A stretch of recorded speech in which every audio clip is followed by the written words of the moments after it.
Assalamualaikum warahmatullahi wabarakatuh. Selamat pagi anak-anakku sekalian di jurusan Akuntansi dan Keuangan Lembaga. Pertemuan berikutnya, kemarin kita flashback, kita sudah Bapak sudah menjelaskan terkait surat dinas dan surat niaga, seperti itu harapannya, dan sudah mengikuti kuis juga. Harapannya dari Bapak semoga kalian bisa memahami terkait dengan pengertian dari surat niaga beserta contoh-contohnya dan surat dinas beserta contoh-contohnya, dan bisa kalian praktekkan nanti ketika kalian akan melaksanakan PKL maupun nanti ketika lulus yang akan bekerja, seperti itu. Nah, untuk pertemuan berikutnya di materi di mapel mata pelajaran administrasi umum, di sini Bapak akan menjelaskan yaitu pertama yang pertama memahami administrasi kepegawaian. Yang kedua, melakukan pengelompokan administrasi kepegawaian. Nah, materi pokok apa saja yang akan saya sampaikan? Yang pertama adalah bagaimana apa sih sebenarnya pengertian administrasi. Yang kedua, menjelaskan apa sih pengertian tenaga kerja. Yang ketiga, apa pengertian pegawai. Yang keempat, mengungkapkan pengertian administrasi kepegawaian. Yang kelima, menguraikan prinsip-prinsip administrasi kepegawaian. Yang keenam, menerangkan fungsi administrasi kepegawaian. Dan yang terakhir, menjelaskan asas pembinaan pegawai. Nah, kenapa sih di materi administrasi umum kita harus mempelajari tentang kepegawaian atau tenaga kerja?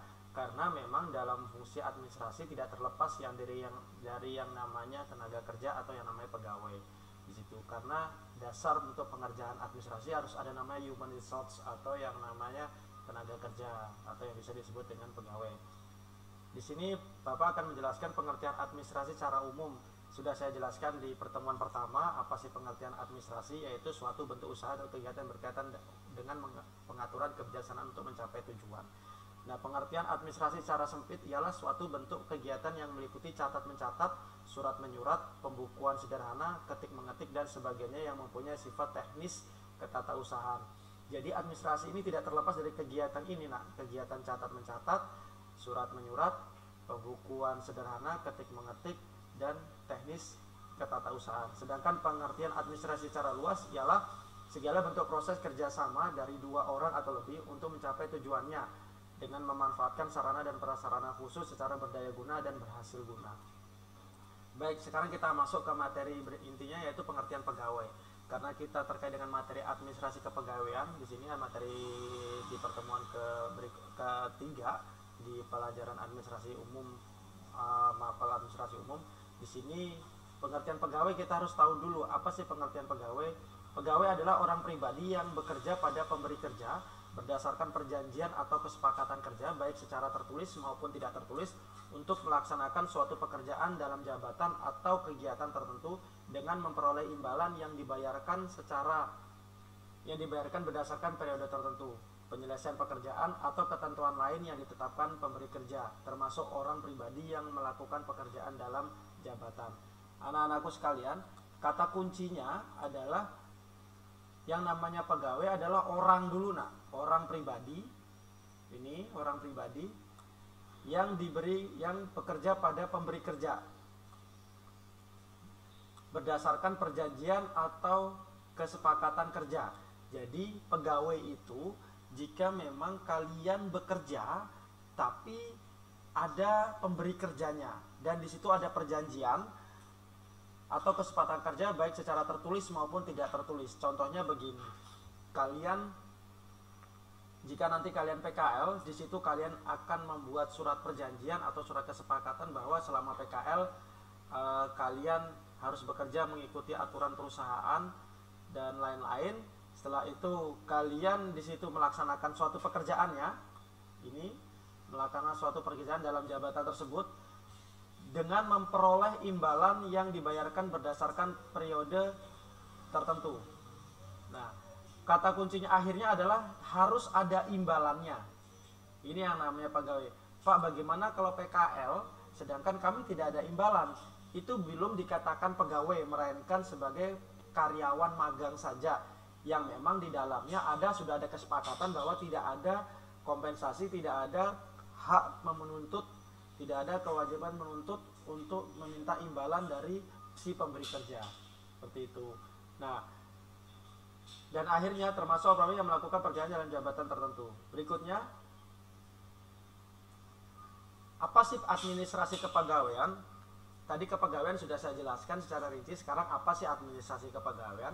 Administrasi kepegawaian adalah seluruh aktivitas atau kegiatan yang berkaitan dengan masalah penggunaan pegawai. Saya ulangi, seluruh aktivitas atau kegiatan yang berkaitan dengan masalah penggunaan pegawai untuk mencapai tujuan. Apa tujuannya? Jika memang instansi pemerintah, maka tujuannya adalah menyelesaikan pekerjaan-pekerjaan yang ada di instansi pemerintah tersebut. Tapi jika kalian bekerja di instansi swasta atau di industri atau di perusahaan, maka tujuan akhir dari perusahaan tersebut apa? Mendapatkan laba yang sebesar-besarnya. Seperti itu. Karena dia orientasinya ke bisnis. Sedangkan administrator bertujuan untuk menyusun dan mengendalikan seluruh aktivitas untuk memelihara, mengembangkan, mendapatkan maupun menggunakan para pegawai sesuai dengan beban kerja yang mencapai tujuan untuk mencapai tujuan organisasi atau perusahaan yang telah ditentukan sebelumnya. Ini pengertian administrasi kepegawaian. Nah, tadi administrasi kepegawaian. Nah, apa sekarang manajemen kepegawaiannya? Manajemen adalah suatu proses pengolahan. Saya ulangi, jika administrasi adalah seluruh aktivitas, kata kuncinya, maka manajemennya adalah suatu proses pengolahan pegawai, karyawan mulai dari perekrutan atau rekrutmen sampai PHK atau pemutusan hubungan kerja supaya pegawai memberikan andil besar dalam lembaga dalam mencapai tujuan individu, lembaga dan masyarakat. Sedangkan pengertian sistem informasi manajemen kepegawaian adalah sebuah sistem informasi manajemen yang fungsinya mengolah data manajemen dan administrasi kepegawaian dalam suatu instansi perguruan tinggi maupun perusahaan ataupun organisasi. Jadi, jika administrasi itu induknya, maka manajemen itu ada di dalam sistem administrasinya. Sedangkan untuk menjalankannya itu menggunakan sistem informasi, ya, seperti itu, nak ya. Berikutnya, prinsip-prinsip kepegawaian itu apa saja? Prinsip-prinsip kepegawaian yang pertama adalah prinsip kemanusiaan. Prinsip kemanusiaan, yang namanya pegawai, yang namanya karyawan, yang namanya tenaga kerja, kita akan mempekerjakan manusia, bukan benda mati. Nah, maka prinsip utama yang harus kita ketahui dalam kepegawaian adalah prinsip kemanusiaan, yaitu bagaimana caranya melaksanakan pekerjaan itu, melaksanakan memberdayakan tenaga kerja itu dengan baik, karena telah diberikan waktu cuti, kemudian tunjangan untuk anak istri yang sudah cukup, pangkat lebih tinggi dan tidak sewenang-wenang. Artinya para pegawai itu bisa pulang sesuai dengan jadwal kantor, diberikan hak-haknya, namun juga kepegawaian tersebut harus juga memenuhi kewajiban-kewajibannya. Yang berikutnya adalah prinsip demokrasi. Prinsip demokrasi itu adalah sistem yang memberikan kesempatan penuh pada seluruh warga negara untuk mengambil keputusan. Demokrasi belum terlaksana dengan baik. Memang bawahan mempunyai sarana untuk berpendapat, namun biasanya tetap saja kurang diperhatikan dalam pejabat. Tetapi untuk rencana saluran untuk keberatan berjalan lumayan baik. Ini prinsip yang kedua, demokrasi. Jadi karyawan itu diberikan kebebasan yang penuh untuk memberikan masukan kepada perusahaan-perusahaan atau kepada instansi-instansi pemerintah di mana tempat tenaga kerja tersebut bekerja. Seperti itu. Nah, yang berikutnya adalah the right man on the right place. Bagaimana the right man on the right place? Bagaimana pegawai tersebut ditempatkan sesuai dengan beban kerjanya dan kompetensi yang ia kuasai. Jangan sampai kompetensi yang ia kuasai di bidang akuntansi atau di bidang keuangan, maka dia dipekerjakan di bagian sumber daya manusia. Itu tidak akan link and match dan tidak tepat. Karena apa? Karena dia tidak menguasai di bidang kepegawaian, melainkan dia menguasai di bidang keuangan. Maka tempatkanlah karyawan tersebut sesuai dengan porsi kompetensinya masing-masing. Seperti itu. Yang berikutnya adalah equal pay for equal work. Jadi gaji yang kita berikan kepada pegawai harus sesuai dengan beban kerja yang ia kerjakan. Jangan sampai beban kerjanya kecil, tapi gaji yang atau imbalan yang ia terima itu besar. Begitu juga sebaliknya, imbalannya kecil, tapi beban kerjanya besar. Ini harus equal pay for equal work. Jadi ada seimbang antara beban kerja dan imbalan yang harus ia terima. Yang berikutnya adalah prinsip kesatuan arah.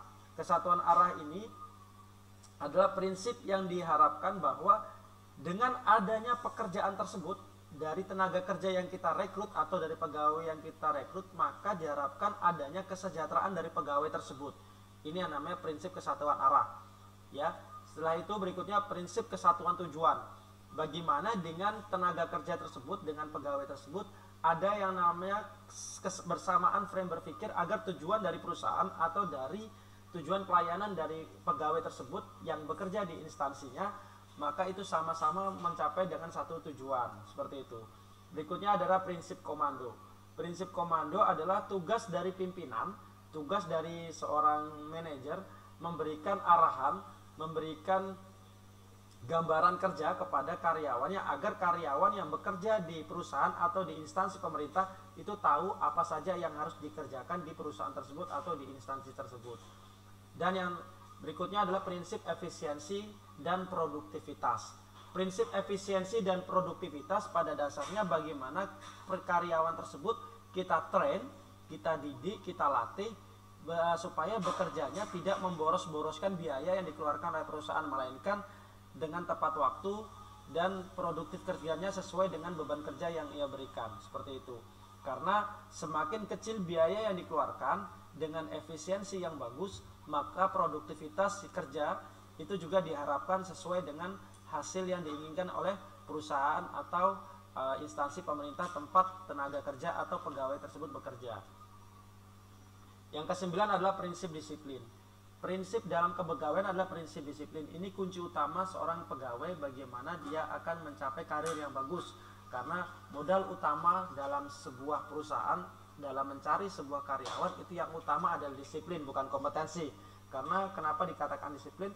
Karena setiap pekerjaan-pekerjaan yang ada di perusahaan atau di instansi-instansi pemerintah itu semua dikejar yang namanya deadline atau batasan waktu yang harus diselesaikan. Itu membuktikan bahwa karyawan tersebut bisa bekerja secara efektif dan efisien atau tidak.